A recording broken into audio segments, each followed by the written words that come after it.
All right, class. First off, as always, good day. I'm glad you're here. So, we're going to be talking about the 1930s in the US, and we're actually going to get a little bit to the 1940s. Excuse me. So, let's go ahead and get started.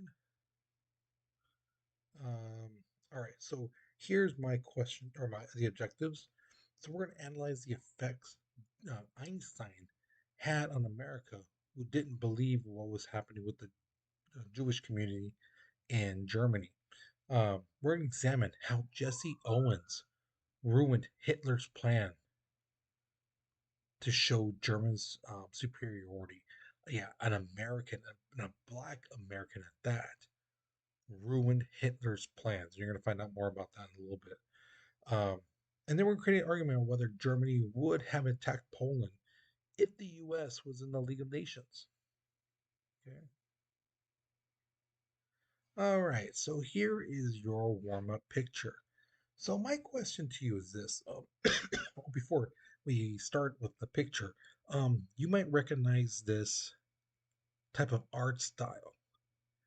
And if you can guess what it looks like, you're like, oh my God, I seen that in the book when I was a kid. Oh, that looks like the drawings of so and so. Chances are you're right. If you recognize it, you got it right. This artist actually did propaganda pictures during World War II. And this is one of his pictures. Okay. So now the question is, what do you think this artist is trying to say about America, which you see the bird in the hat, which represents America, and the Nazis? So if you look at that little bird on the tree that's kind of still standing, the tall one, you'll see that little bird pecking at it. That's the Nazis. So what do you think this artist is trying to say about America and the Nazis? So look what that bird who's sitting there with his twiddling his thumb is saying. Look what the Nazi bird is doing. Okay, and analyze that picture and explain to me what's what's he saying. Okay, so pause the video, write your response because we're moving on in three, two, one. All right, so really quickly, um, Japan, they had a leader named Emperor Hirohito, which is the guy in the picture on the bottom there. Italy had a new leader too, named Benito Mussolini, which is the guy you see up on top. His nickname that he gave himself was El Duce, you know, which basically means like the boss, the chingon, the top man type of thing. Now, September 18th, 1931, Japan attacks China. Okay. And I don't know if I told you guys or not, but Japan and China have hated each other for centuries. They've hated each other. They've constantly fought against one another. Right. Um, and the thing is, Japan is very aggressive right now. So they attack China. China looks to the League of Nations to do something. And the League of Nations basically tells Japan, stop that, guys. Don't do that. Be nice. Come on. And Japan just keeps on attacking. The League of Nations did nothing to stop or prevent Japan from attacking China. Now, Japan basically looks at the League of Nations going, hey, you guys are weak, you're pathetic, so they leave them. Okay? Now, October 17th, 1933, the famed Albert Einstein comes to visit the United States. Now, he's coming as to give lectures and things like that. But once he's here, he decides to stay here. And some people are like, okay, yeah, Albert Einstein, yeah, come on, stay with us in America. We love you. But there's a reason why he is staying. And he tells certain people, including the president, exactly why he wants to seek asylum here in the United States. And he tells them Germany's new leader, Adolf Hitler, is horrible. You guys need to do something because this guy he's not good, and you should see what he plans to do with Jewish people. He's already taken some rights away from Jewish people and things like that. So, and some people are just like, really, Hitler? He seemed like a nice guy and things like that. The people elected him and la la la la la. But again, this is Albert Einstein, a very well respected genius. And the thing is, Hitler was only, or sorry, yeah, Einstein was only there for a month while Hitler ruled, and he never set foot in Germany again. Because again, what a Hitler was planning to do, he was like, I gotta get out of here. He did the smart thing and took off. And again, this brought about some conversations in America. Small amount of people were talking about Hitler's treatments towards Jewish people. Now, some people didn't care. Some people were like, "Well, that's over there." There's racism everywhere. So hell, there's racism here in America. There's people who hate African Americans. So shouldn't we fix our own problems first before we look at what's going on over there across the world? You know, but in 1934, Hitler basically announces he is the Fuhrer. Führer is German for supreme ruler or leader. Okay. Um, and Hitler is basically saying all this stuff about because the thing is he's saying that the Aryan race, the blonde hair, blue eyed, are superior race than anyone else. They're the pure German race. And he's obsessed with race. Okay. And he saw an opportunity to show the world that the Aryan people were superior in every which way, intellectually and athletically. Now, the event that was going to show the world that the Aryan race was superior was the 1936 Olympics, but it almost didn't happen because the International Olympic Committee saw firsthand the signs that said these are the Jewish laws. They can't, if you're Jewish, you can't do this. That there was Jewish Star David on Jewish businesses and things like that. The mistreatment of Jewish athletes and things like that. So the International Olympic Committee basically told Hitler and Germany, okay, all this crap needs to come down. You need to stop this. You need to clean up your act.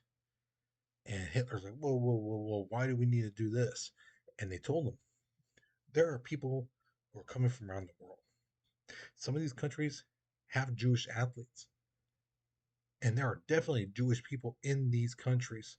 And if they see all this stuff, they're going to up and leave. So we might as well cancel the Olympics right now.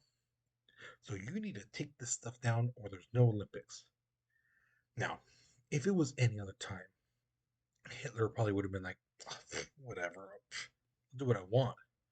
But the thing is, he was so wanting to show the world that the Germans were superior that he agreed. And so by the time the Olympics started, all the um, graffiti on the wall, all the laws that were posted on the walls and stuff like that around the paper were all taken down. And you have to remember, the Great Depression is still going on in some parts of the world. Some countries are still hit very hard and trying to get out of it on their own and things like that. So when these tourists and Olympic athletes people came to Germany, they basically were amazed because Germany was able to get themselves out. People had jobs. There was no more bread lines, soup lines. There wasn't homeless people just sleeping on the streets and stuff like that. The people seemed happy and fed, and they had jobs and things like that. So a lot of these athletes and tourists were like, "This is how I wish our country was. Look at this! Wow!" They were just amazed. Now the Olympics start. And Hitler was very proud, and he felt that the track and field team the German track and field team was going to dominate the whole world. But that guy you see in the picture right there, that is Jesse Owens, an American, a black man from Ohio who basically destroyed Germans, German track team. Jesse Owens won the most gold medals of all the athletes there with 4 gold medals. And if I remember right, he broke 3 world records in that Olympics. Okay. Now, Hitler was very, very, very upset. Um, but he was happy too that Germany won the most medals, gold, silver, bronze, than any other country. Germany won 89 of them. The next country to come close to them was the United States with 56. So America had 33 less medals than Germany. Now, when an athlete won an event, Hitler would shake their hand, things like that. But he refused to shake the hand of any non Aryan athlete. So Jesse Owens, he did not shake his hand. Any other athlete who was not Aryan, blonde hair, blue eye, and all that stuff, he didn't shake their hand. Okay. So in November 1936, Germany and Japan signed this thing called the Anti-Comintern Pact, which basically said we're going to fight communism. Right? They're not going to let communism take over the country and things like that. Now, Italy joined that group about a year later. And then the very next year after that, um, Italy leaves the League of Nations. Because again, they too, like Japan, felt they were weak, they could not do anything, so they left. So in 1938, Hitler wants Czechoslovakia, and he basically annexed it. He basically claims it.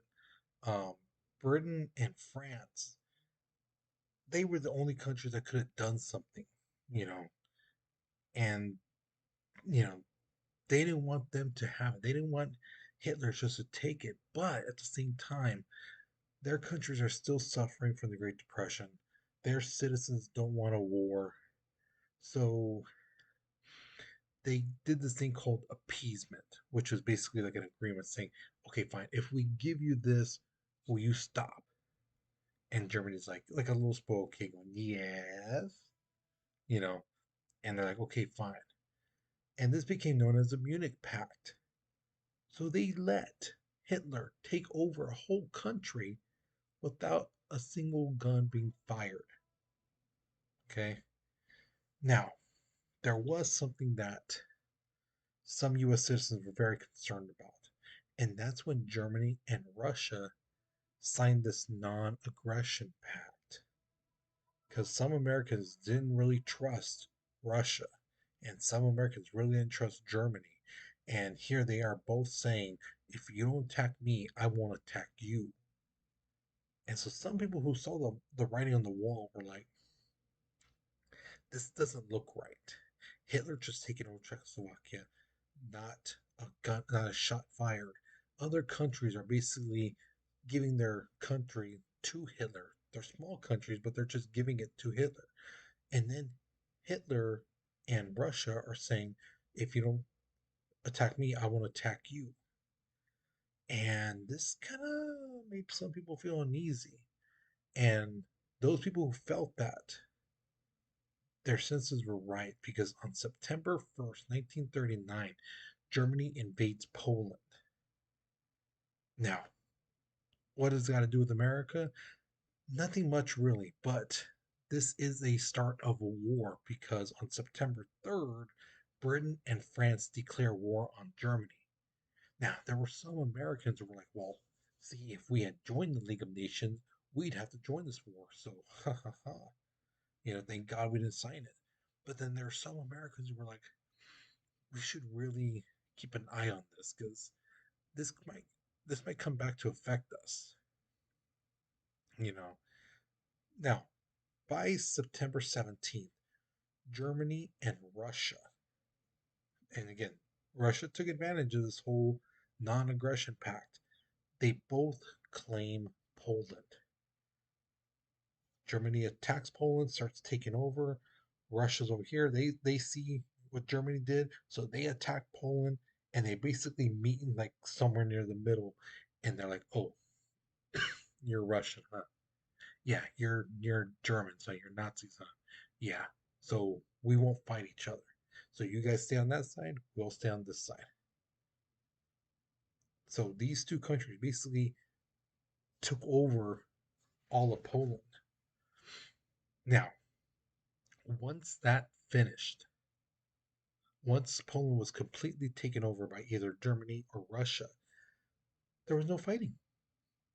There was no fighting for 6 months. And see soldiers right here, you see where they're just sitting there, just playing cards, eating foods, relaxing. Um, and that's the thing. Some people who were like in America, especially in America, were like, "Well, where's this war? Look at you. You said when the Germans attacked Poland, there was going to start a war, things like that. What war? You know?" So the newspaper called this the phony war. Now, thing is, after 6 months, this phony war ends up being a real war. France gets taken over by the Nazis. The Nazis are taking over all kinds of different countries, you know, and Italy and Japan sign an agreement with the Nazis. Now, Japan is way over to the East Coast, right? And they wanted to invade French Indochina. Indochina was controlled by the French. That's why it's called French Indochina. And the thing is, the Nazis, Japan's friend, took over France. And when they took over France, they basically made sure that the French government did what they said.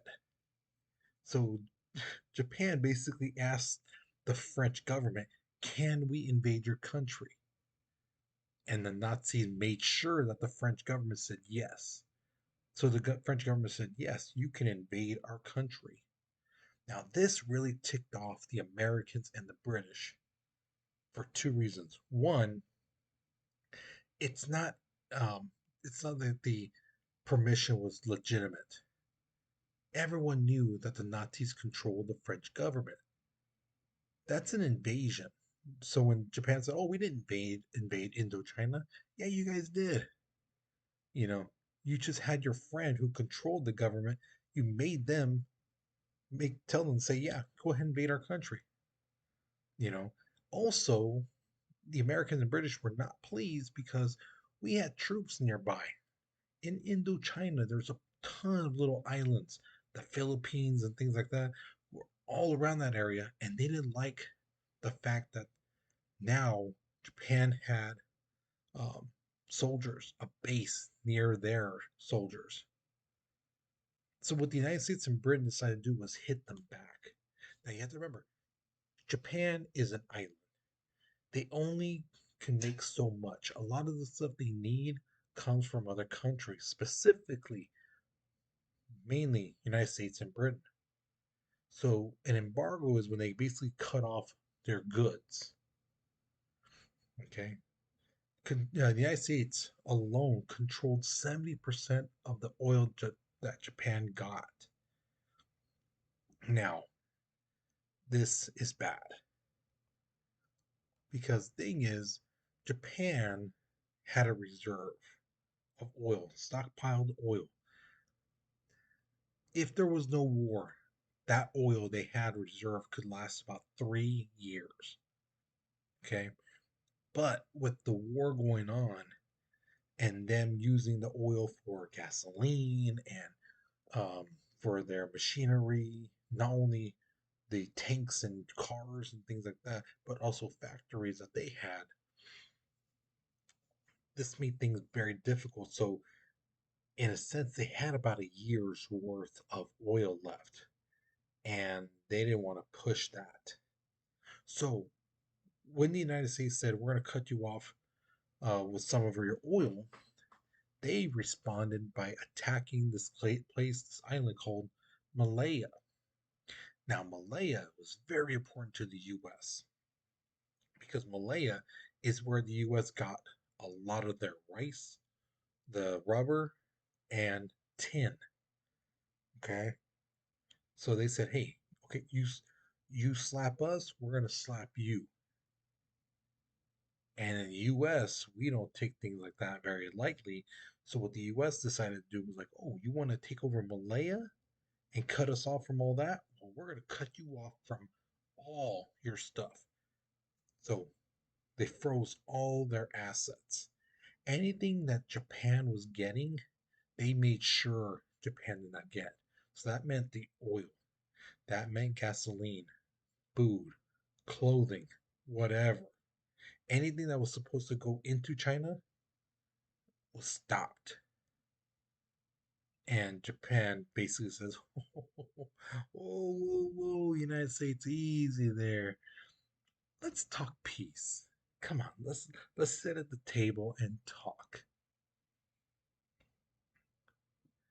Now, while the peace talks were going on, Japan was secretly formulating an attack. And on December 7th, 1941, they unleashed it. At 6:10 in the morning, this is Hawaiian time, um, Japan's submarine is spotted. You know, the periscope where the little eye comes up in the water and they can see around. An American ship sees the periscope in the water at 6:10. When they try to get to the submarine, the submarine was already gone. About an hour later, hour and a half close to later, um, the United States gets a message from Japan saying, no more peace talks, we're done. So the US is like, okay, well, what are they going to do? And 25 years after that, the United States Navy port at Pearl Harbor is attacked. Okay, now December 7th was a Sunday. Um, Most of the soldiers were basically at 7:55 they were either asleep or they were just waking up, taking a shower, getting dressed, starting their chores for the day. Whether it's washing the deck, preparing breakfast, things like that. But a lot of soldiers were still asleep. Um, Japan's captain on the mission, I'm gonna kill this name, Mitsuo Fushida. He was in charge when the planes took off from um, the carriers, and he was told basically no radio, no communication, radio silence, okay, until you get there. And the signal to attack was the word Tora. So they're flying the planes really, really low, trying to avoid this new invention called radar. They're flying really low, so low that people who saw the planes come by said you could see the red dot, which meant the Japanese symbol for the rising sun. You could see it on the planes. They flew that low, you know. And once he's realized, hey, they are not shooting at us, they don't got any planes in the air, that's when he breaks radio silence and says, Tora, Tora, Tora. And they attack. There were supposed to be three waves, but only two went through. In total, there was 353 Japanese planes that attacked the Navy ships and airplanes. Of 353 Japanese planes, only 29 were actually shot down. Okay, but the damage those planes did was horrendous. It was bad to the U.S. Navy. Almost 100 ships got sank, including three major battleships we had at that time: the USS Oklahoma, the USS Utah, and one of the biggest battleships we had, the USS Arizona. Um, as they were coming through and getting attacked, dropping bombs and torpedoes and things like that, attacking our planes, attacking our ships, attacking our people in the water, things like that. Um, it was getting bad to the point, and then by the time they finished, again, like I said there were supposed to be three waves, but the guy in charge, the main guy in charge, was like, "No, we're not sending the third wave because the first wave was the attack, the surprise attack. The second wave, you know, was the follow through. If we send another wave, they're going to shoot these guys down. We've already done enough damage. So, no, no third wave." Excuse me. In total, 2,404 military men and civilians lost their lives. Of all those people, 1,177 of them were from the USS Arizona alone. That's how big that ship was. Okay. Now, you have to remember, this is 1941. Communication is not like how it is today. And Pearl Harbor is in Hawaii, which is way out in the Pacific Ocean. Okay. So by the time word gets to Washington, D.C., FDR is getting the message saying that Pearl Harbor is being attacked and stuff like that. And he's like, "What's going on? When has it done?" And they're like, "Sir, it's still going on." You know, and once he figures out that, hey, Japan attacked us, this is how many people, that's how many ships got sunk, this is how many people died, he gives a speech the very next day. So I hope this plays. Let's see if it does.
And with that, the United States has joined World War II.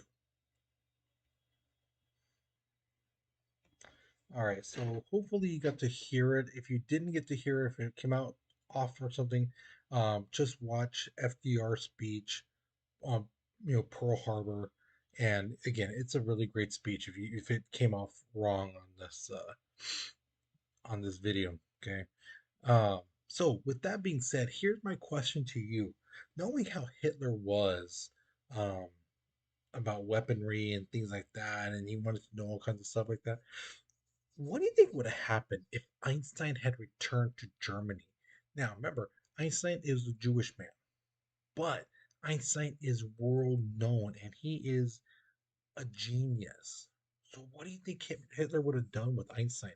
Do you think he would have just treated him like any other Jewish person, or do you think he would have had him try to invent something or try to use them as for weaponry or for some type of new creation? I mean, what do you think Hitler would have done with him if Einstein had gone back? Okay, so the writing prompt is on the bottom there. So tell me what you think he would have done, and why do you think he would have done that to Einstein? Okay, so once you've written your response, that's it for this lesson. So hopefully you learned something new. Hopefully you enjoyed it. All right. So with that being said, you guys, you take care, you be safe, and I'll see you guys later. Okay.